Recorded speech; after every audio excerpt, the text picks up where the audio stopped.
Hello everyone and welcome to our Experiential Technology session at the Festival of Innovation.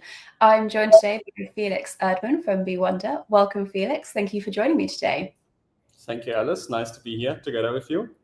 Yeah, could you tell us a little bit about what BeWunder is working on at the moment? Yes, so we at BeWunder, we work across the regions, I would say, and currently we are pretty busy across the continent. So we have operations in Europe, in the Middle East, and also in Asia. And currently I can say we are quite busy across all the fronts that we are doing. So in Europe, we are very much focused at the moment on theater projects. There is a lot of renovations happening in state theaters. So we are engaged in those that we are installing the up-to-date AV technology in these theaters and also some lighting systems. And also we have just been awarded a large digital art museum that is going to open by the start of 2026 in Germany, which is a very exciting project because it features really a lot of technology. I think we are going to install over 500 projectors there. So it's going to be a pretty large scale and very immersive with a lot of interactivity. Then if we move a little bit towards the east to Dubai and to our operations also in Saudi Arabia, obviously in this field we are also engaged in a lot of events. So currently it's a busy season for us, delivering a lot of industry events here, especially corporate events and also some public events. And besides this, we are also currently starting a project for an opera house in Saudi Arabia, where we'll be also installing the latest AV technology there. And then if we even move further east geographically, we are pretty busy in Japan at the moment for the next Expo 25, which is going to happen in Osaka. And we are engaged there on 12 different national pavilions that we are delivering. And in these pavilions, we are, for most of the projects, exhibition fit-out contractors. So we not only deliver the multimedia technology and the lighting technology, but we also provide the entire exhibition fit-out and the full visitor experience. Wow, so lots going on. I would say so. Yeah, a lot going on for you. So as you're kind of working on all these projects around the world, what are some key trends that you're seeing within the market for experiential technology? So I think what we can see, and this is a trend that we have seen for quite a long time already, that obviously exhibitions becoming more and more immersive, that interactivity is more requested, and that also, let's say, more conservative let's say styles move more into immersive experiential technologies. So we can see that also more and more museums becoming more digital, and that's really a trend that we believe will continue. And what we really see and why we are becoming more into an exhibition fit-out contractor role, where we take on the full exhibition fit-out scope, is because the multimedia components becoming larger and larger.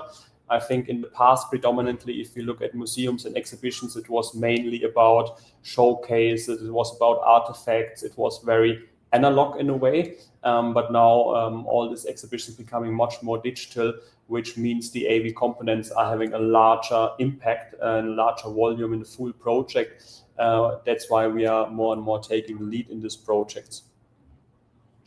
And when technology becomes more immersive, but also more interactive, are there any sort of sticking points with guests not understanding maybe how that technology works? Or do you think in general visitors are becoming quite tech savvy?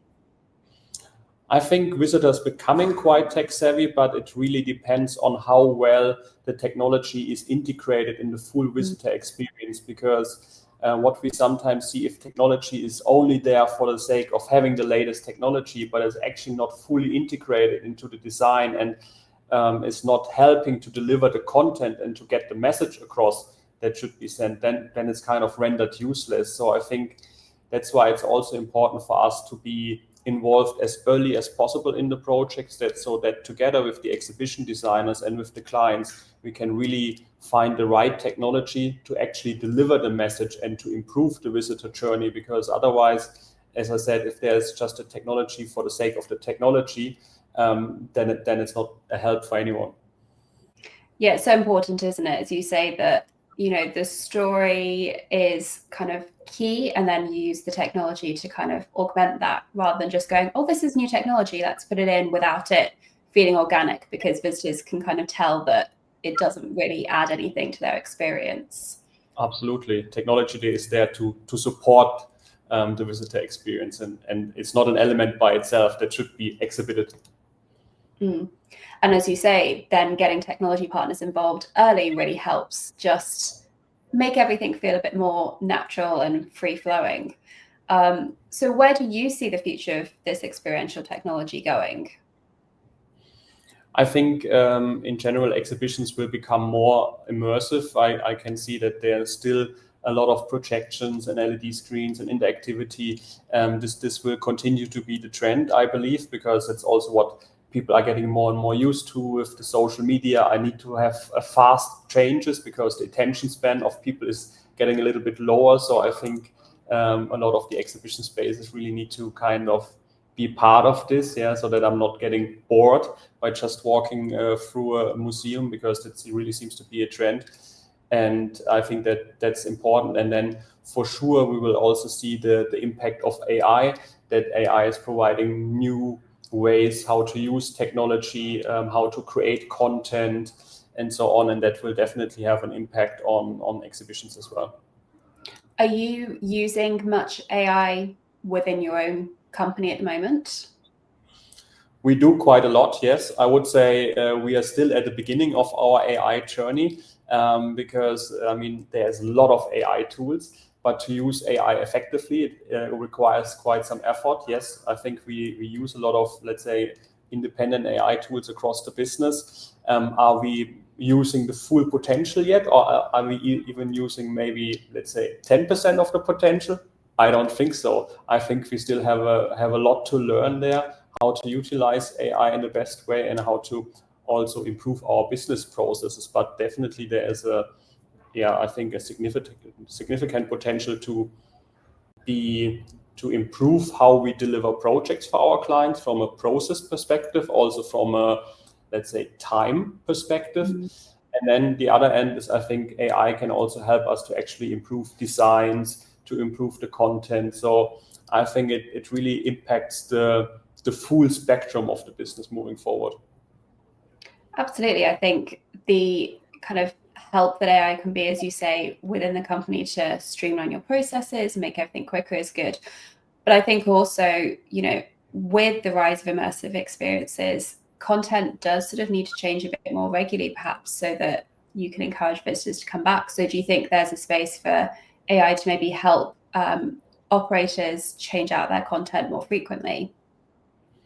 I think so, absolutely, especially if we look at digital art museums, where currently content is uploaded once and then the same content is being played back for maybe even a few years. I don't think this is a trend that will continue in the future. This is where AI can really help, that there's a lot of generative content, that the content might even change depending on who is currently visiting the exhibition, that I look at the demographics. Is it young people that are currently there, or from where they're coming? What's their background? What are they interested in?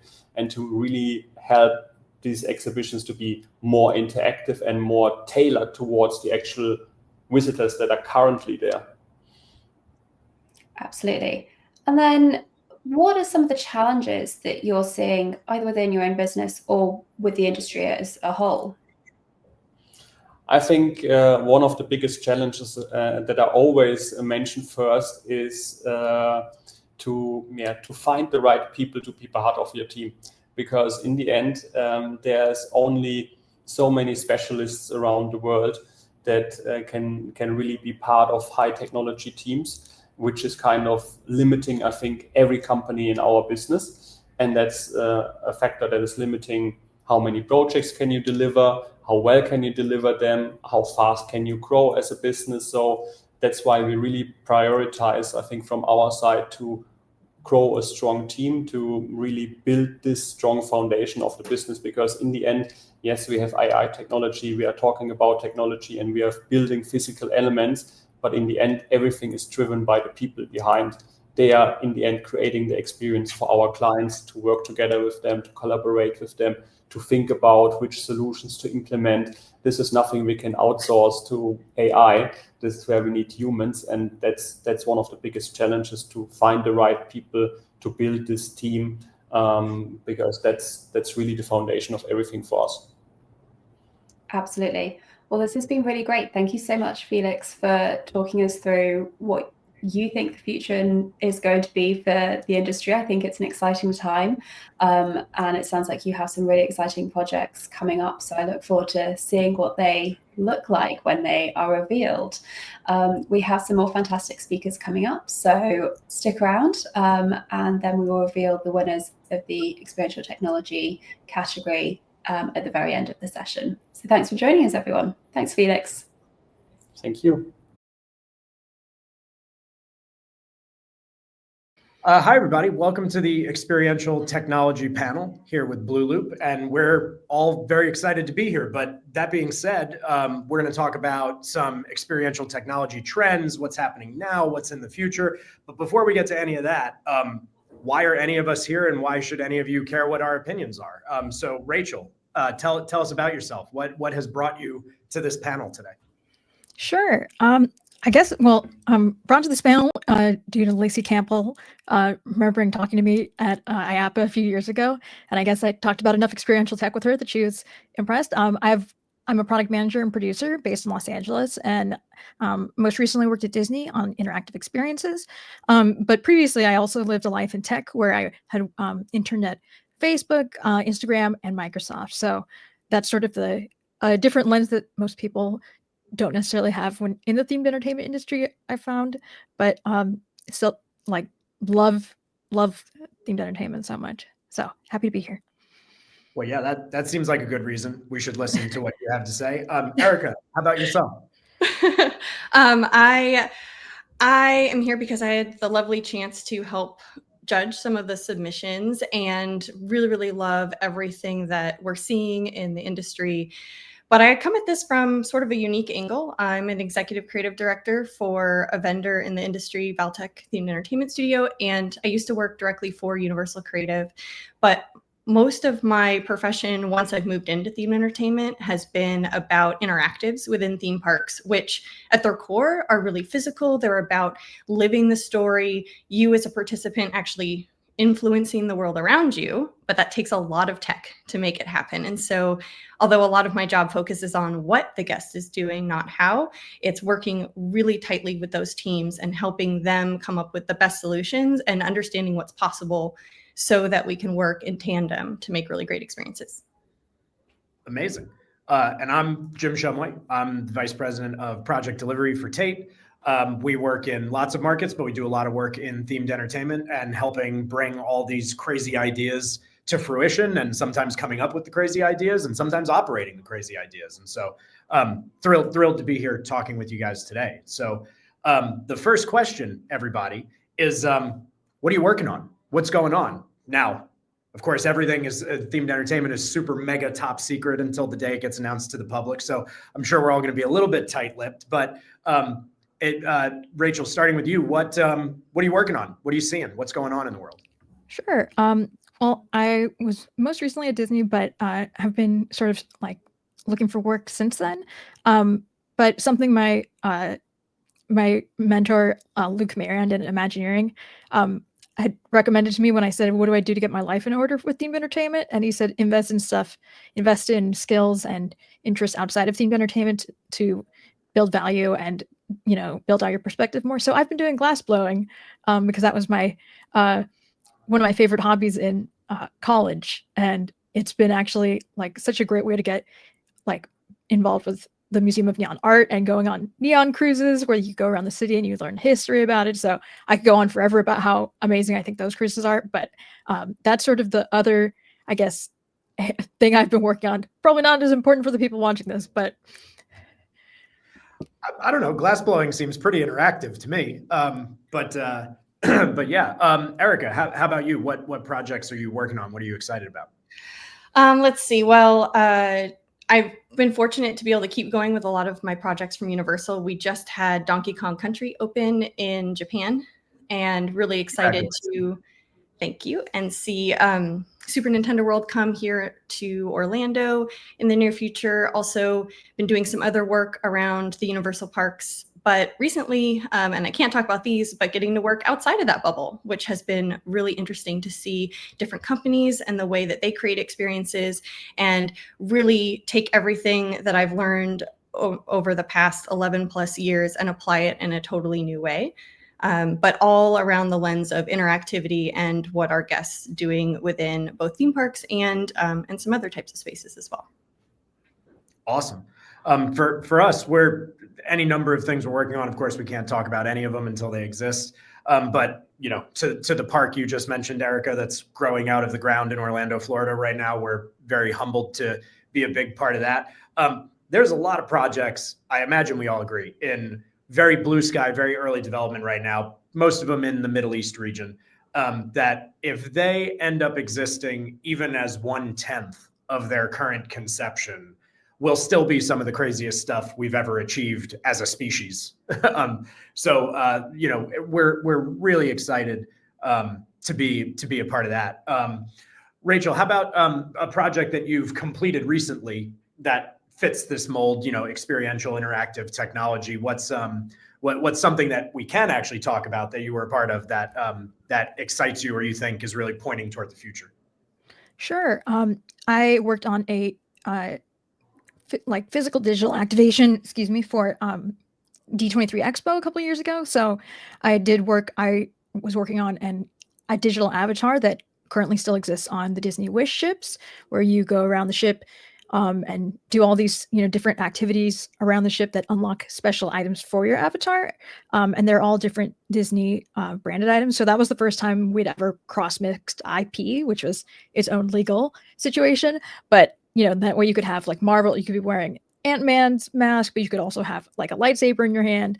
And so we built out, in order to preview that experience or better show it off a little bit more at D23 Expo, we had different QR code signs around the show floor that when guests would scan them, there'd be a little puzzle on their phone in the Disney Play app, where they would, you'd give you a hint of what booth it would be near, and then you'd go and find it, scan the QR code, and get a special item for your Disney Me, which is what the name of the avatars were, related to that booth or that area.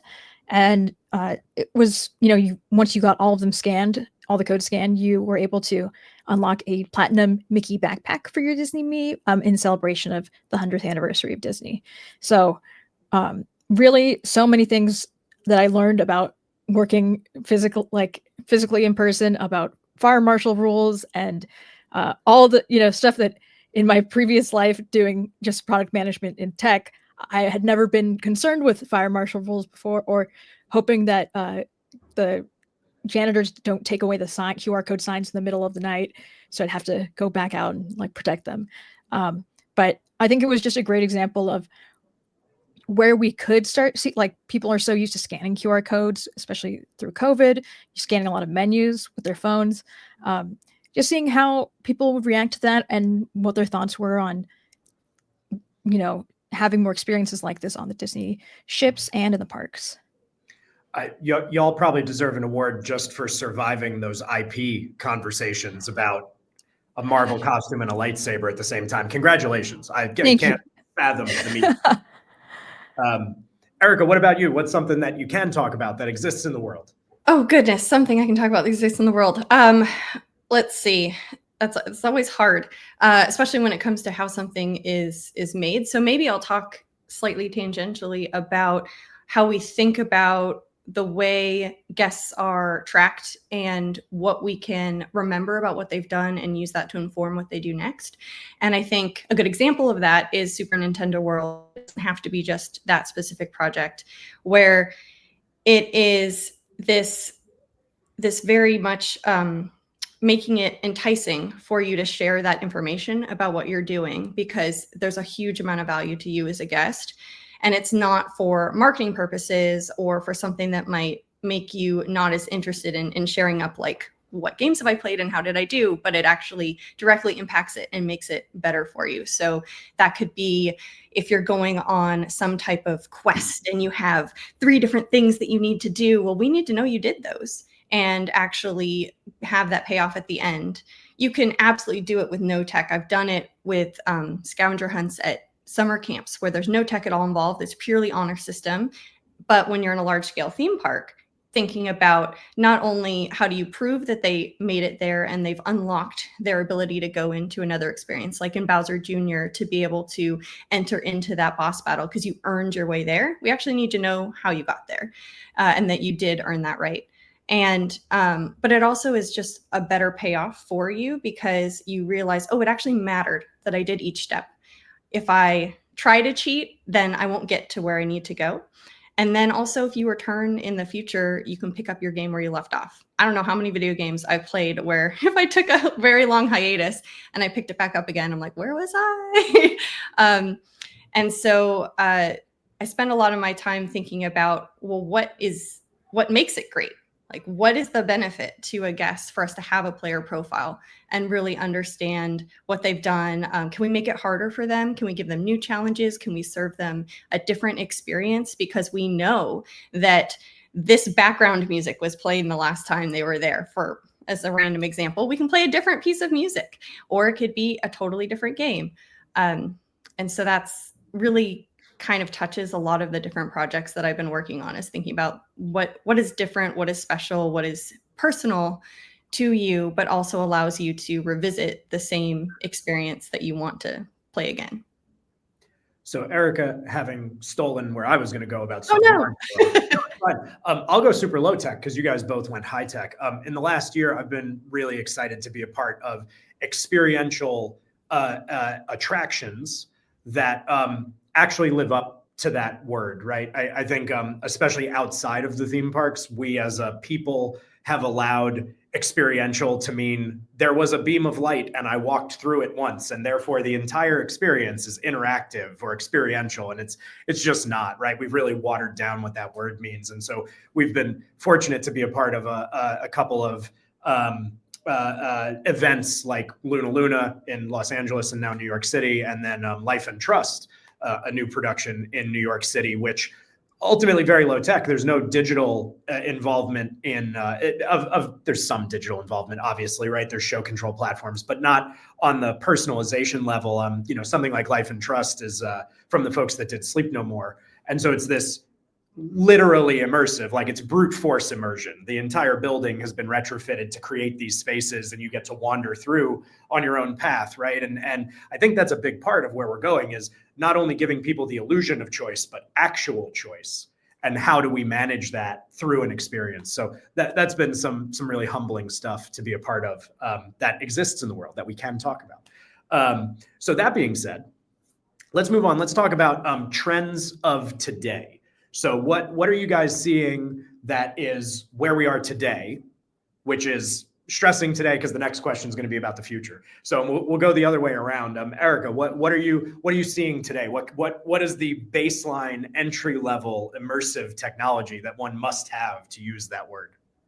Oh goodness. Well, it might be related to what I was just talking about, but I think people expect to be a participant in the world that they enter now, and for it to matter that they were there that day. And that doesn't necessarily mean the level of a special profile or some object that you use or anything, but there is an understanding that I'm not just passively engaging in this world, and there's still a drive to go on the big new ride in a land, but so much.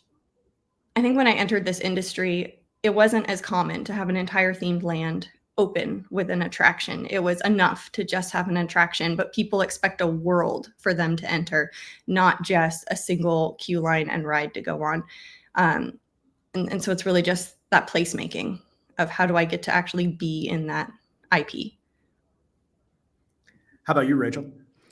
I would say I actually thought about this in sort of a different angle of outside of theme parks. I've noticed that there's a huge increase in adding a layer of immersive technology on top of existing experiences that didn't necessarily seek that out to begin with. So, for example, Meta did a pop-up selling their Ray-Ban sunglasses at they had a shop in like LA, and then they curated it by having different artists come in and have different performances, and turning this retail experience into something more interesting to attend to, or to like having an interesting setup within their little shop. I feel that concerts, for example, also are starting to head more in that direction, because it's now becoming surprising if they don't have a little disposable plastic wristband that has a little light on it that they've already synced up wherever you're standing in the crowd, so that it blinks at the right, rate with all the music playing. That, in addition to I attended a in-person Riot Games game, Valorant. They had their championship last year in Los Angeles, and so I attended that, and they had that synced up with all the timing of when the players were doing certain actions and things like that. And that was just such a cool, tangible effect with the energy of the crowd, that a lot of these, I only would have experienced that through a screen, and you don't really get that huge crowd of people when you're just watching streams of video games. So, long roundabout way of saying, I think themed entertainment is now becoming something people are integrating in, not just its own separate, completely separate experience where it has to be completely immersive and there's no consultation from any other discipline. Now it's very much about, okay, how can we integrate this more effectively? Phenomenal answer, Rachel. And I'm going to yes and it and say, I think the trend that we're seeing is that, while we're all working to provide individualized experiences, that those experiences are in a group setting, that we are ultimately a communal animal. And while nobody wants to wait in line for 3 hours for the new Harry Potter ride, we want that group experience. You look at something like the Sphere in Vegas, it's you have to be there, and you wouldn't want to be there by yourself. If you wanted to be there by yourself, you could get an Apple Vision Pro, right? So it's bringing these groups together and creating individualized experiences in a community format, which of course makes the technology backbone incredibly more complicated. But I think that's one of the big trends we're seeing. I'll also offer a negative trend. I think on the negative side of all of this immersion and experiential, what we're seeing a lot of is technology that isn't wrung out enough by the time it gets to the public. I think we particularly see that in immersive experiences aimed at children, where this system will work if used in a very specific way. Well, the quickest way to break that is to put a bunch of 7-year-olds in the room, right? And so I worry that we're a little over our skis with our ambitions from what the current technologies can do, and leaving a sour taste in some people's mouths. I imagine the three of us are nerds. We've done it all. We benchmark all the things that come out. But the family from a rural town that's making their one trip to this attraction, they may leave going like, experiential isn't for me. Like if you go see the wrong Broadway show, musical theater isn't for you. So I'm concerned about that, but I'm hopeful for the future, which brings us to the next question. Now let's just get weird, guys. What's the future? What's the future hold? Erica. Okay, so I'm going to say this because this is what I want the future to hold. I actually want technology to be more human, to be that we actually rely on the people, the performers who bring the world to life and make it more interactive in true performance interactivity. Because there is so much, the first computers were humans. So when we say technology, we think about like components and whatever, but humans are technology as well. So if we can leverage that emotional connection, the things that we can't replicate with a machine, to make all of these experiences, whether they're small scale, whether concert venues or theme parks or anything, to then use that to personalize and adapt for each of the guests to feel like transformed from their experience, versus just a number, just someone who's come in and, even if it isn't passive, but doesn't feel like it made a connection with them, we can really leverage humans, whether that's performers directly with them, people behind the scenes, really make it more like theater within a larger space. And I think melding those together is my hope for the future. Rachel. Sure. I think the things that I'm fascinated the most by are the ones that are sort of building on top of what themed retail that I talked about previously is already doing, where there's not only the physical tie-in for something that maybe existed digitally, but there's also then a sort of circling back moment where they include something additional digital that was only uniquely offered because of the physical presence of something. So, for example, I don't know if either of you have heard of the sunglasses brand Gentle Monster, but they became popular because I guess a K-pop group had worn some of their stuff, became super popular in the US.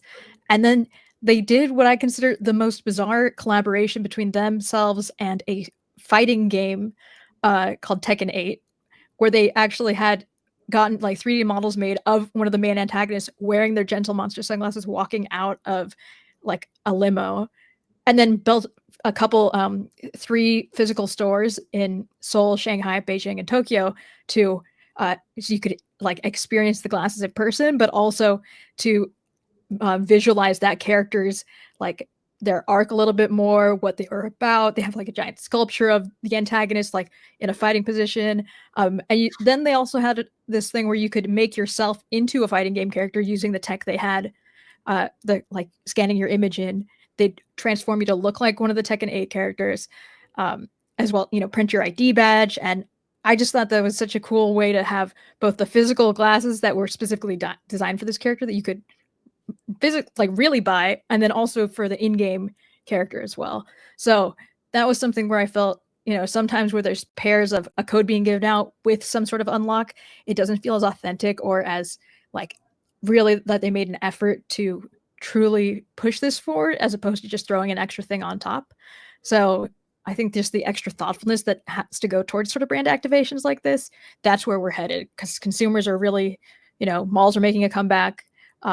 People really want there to be something special for them to go in person.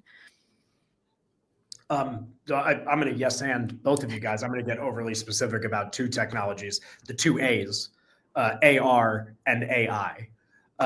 First, AR. I personally think I'm going to come around to you guys and ask you guys this in a minute. Of the R's, I think AR will be the one that wins out, because again, it creates a community experience, right? And this is an area where the technology has not caught up to our ambitions yet, right? So some companies are getting close. Snapchat just came out with the spectacles. I think Meta just came out with something similar, Rachel, right? Apple Vision Pro, et cetera. But until it's our science fiction dreams, until this amount of packaging can overlay unique and dense information, we're just not there yet. But when we get there, I mean, that's the future of experiential technology, right? Because then think about a Taylor Swift concert, 50, 60,000 people. Everybody can be having a personalized experience in a community setting. And I think that's where we're going.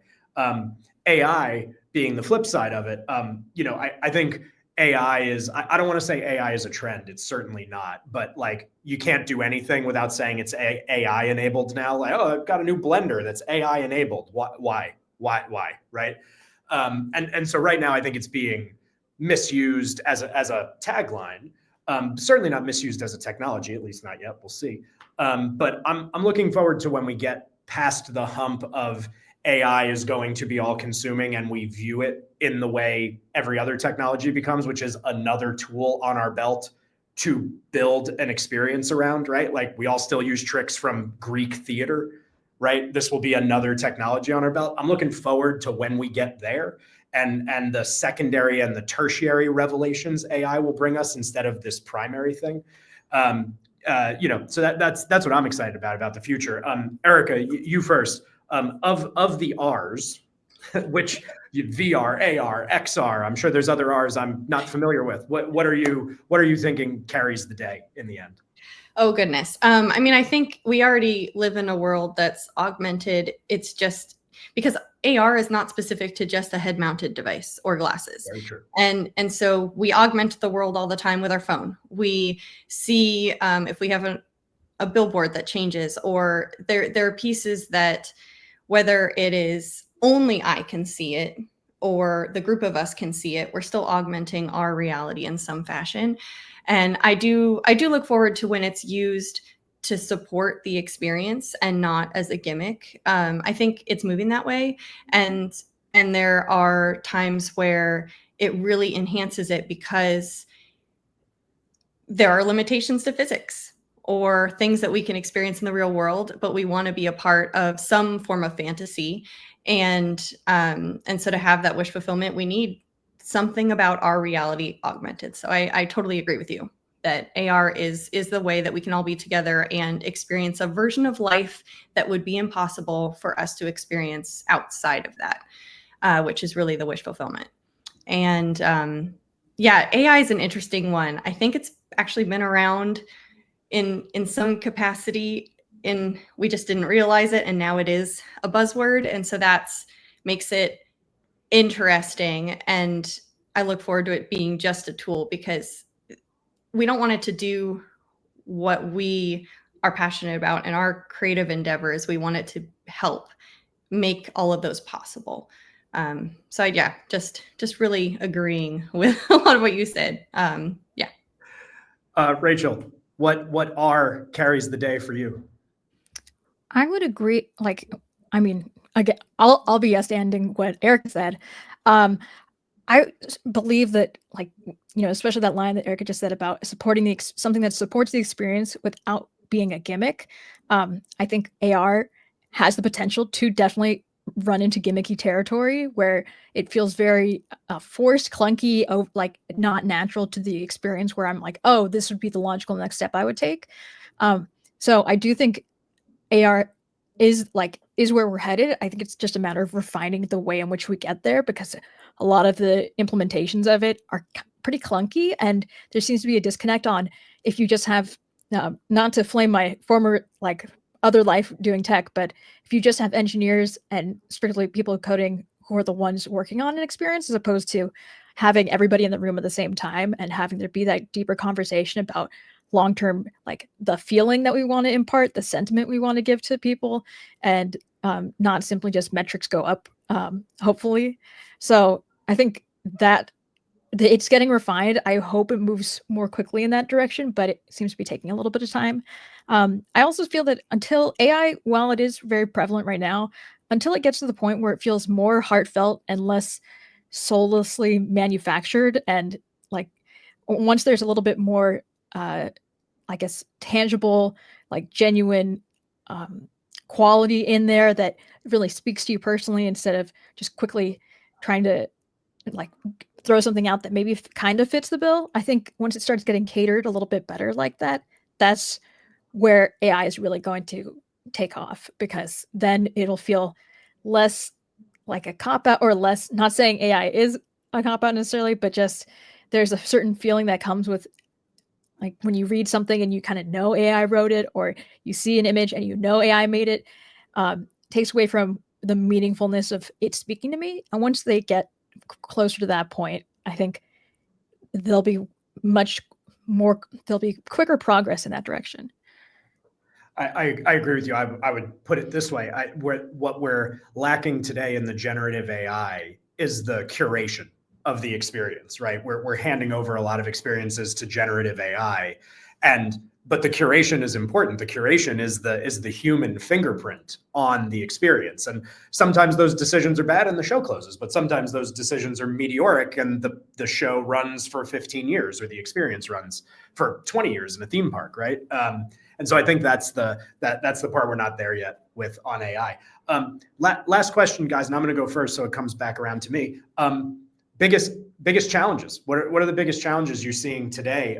My answer would be making the technology robust enough, right? It's easy to build a house of cards or a toothpick geodesic dome to work on day one, but what about day 1,000? What about guest 5,000? And again, especially with kids, I think to shout out one of the contestants for the award here, the Met 81st Street Studio. I haven't gotten to experience that, but if that works robustly with kids and the way kids are interacting with art, that must be phenomenal, right? So getting the technology to where it is robust enough and self-healing to where we don't end up in like, white lights come on, start over, hang on, everybody exit through the gift shop, here's a free fast pass. Like getting to those kinds of things, I think are our biggest challenges, but they're the challenges that wake me up in the morning. So I'm excited to have them. Erica. I think kind of playing off of some of the things you both have said, one of the biggest challenges is the way that we work as teams to create the experiences. So not in the actual experience that we're making, but it is so common to silo a creative team and an engineering team and the finance team instead of having everybody all work together. Because if you have designers blue sky without any idea of how much stuff costs, and no idea how it's made, what will be designed can only be as far as their imagination within what they think is possible. But if you have those other voices in the room, tech services, who's going to have to maintain it, all of these people who are part of the blue sky process, then all of a sudden, and know that we're all working together to think about what's possible and not, just saying nope immediately. Now you have all those voices in the room who understand, oh, hey, this is actually doable. You're shying away from it because you think it's impossible. No, it's not. Or, hey, you think that's $1 million? No way. Actually, that is much cheaper than what you're proposing. So it's a chance for us to rethink the way we work as a team, that everyone needs a voice from start to finish of a project. Or like some projects, once they get past a certain point, they dump the creative team and will be all about construction and technical management. Well, now Conduit was run in the wrong spot and a speaker had to be changed. And now the speaker's a different size, so you actually can't hear the audio. Well, there's a creative solution to that, a story solution perhaps that could be brought into that. And so it's just making sure that we work with all of the creators and the operators for the entire length of the project and really think about, even after it opens, now, how do we iterate and improve it? Because hopefully were play testing before it opened, but now that there are guests in there, it's really going to be tested, like you were saying. And if we have removed the whole team that worked on the creation of it, and now we have only turned it over to operations, well, they only have so many tools and so much money available to them to make those iterations, and they might not know why a decision was made, either if they weren't in the process from the beginning, which they should have been, or because the rest of that team is gone. And so I really think that's the biggest struggle we have, is how do we become better team, or like organize our teams better to support even better creations. I don't know, Erica, that Conduit example seems very fanciful. That's never that is absolutely not based on a real life example. Rachel, biggest challenges. What's funny is on my notes here, I have I guess me and Erica are on the same wavelength, because that's almost exactly what I had put down. Is I think something that I'll add on to that concept is that it's a lot easier. For example, when I did the experience for D23, it was unusual at Disney, but we had all of the engineers and our designers and our partners on different coasts in this, both in person in an office and in a Zoom call together. And so, originally we had proposed, what if we did Bluetooth beacons? And our tech team was like, no, we can't get that working on the timeline. You can get it done by it. And I said, okay, well, what really matters to me is that we have something that's physical that rewards the guest, with something digital, or with anything really, just by being there at D23 in person. So I said, it doesn't matter what how we get there. It's just, there has to be that extra incentive of, you are part of this exclusive group, so there is a reward for that. And so that's sort of how we ended up at QR codes. That's since this, the signal, we did try a lot of different service carriers, but the signal in the Anaheim Convention Center is notoriously terrible. Even if you bring in your own Wi-Fi hotspot, all these other situations. So just coming up with, okay, that's the easiest way for us to roll that back. Also to adjust to different changes. If operations needed us to move the sign suddenly, or move, it wouldn't completely mess with the flow of what we were doing.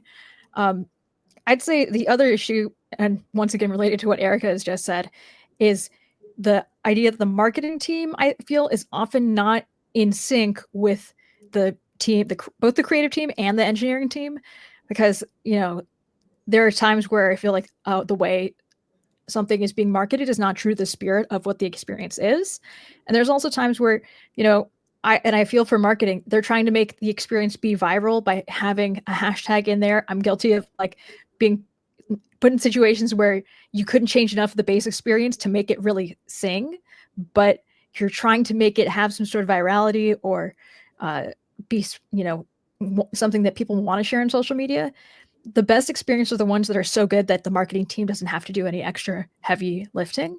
So, for example, I would consider like Team Lab in Japan to be one of those things where they don't have to tell you, make sure to share us on socials. It's their experience is so good, you see it all over all the friends who've gone to Japan's feeds because it's so interesting, unique, and like just genuinely cool and tangible for people to go to that people just want to innately share it. So I'd say that disconnect, especially the larger the projects get, the more siloed they get. So being able to scale that like D23 experience was easier because we had a smaller team, but it gets much more difficult when you're operating on the scale of something like the Sphere, where there's like 5 million teams, not just the people building the thing, but also then the content creators of it, then the future like show creators of, you know, what goes on the outside versus what goes on the inside. It's just so difficult to maintain that same level of walking in step with one another with, you know, with the sheer size of and magnitude of what you're working on. Well, and to what both of you are saying, I think that's why on the vendor side, you're seeing more and more vertical integration. So there are fewer and fewer firms needed to do these end-to-end opportunities so that theoretically less opportunities for scope gap or this, but you know, it remains to be seen if that's a successful line of thought. Erica, Rachel, thank you so much. Thank you to everybody that listened to this. We hope this was worth your time and you got something out of it. And with that, we're now going to go to announcing the Experiential Technology Category Award. So here we go. And now the winners of the 2024 blooloop Innovation Awards Experiential Technology category. Third place, Currents Immersive Experience on Carnival Jubilee from Boja Interactive. Second place, Alice from Mav Systems. First place, Walt Disney Imagineering, Bipedal Robotic Character Design and Control. Congratulations to all of the winners.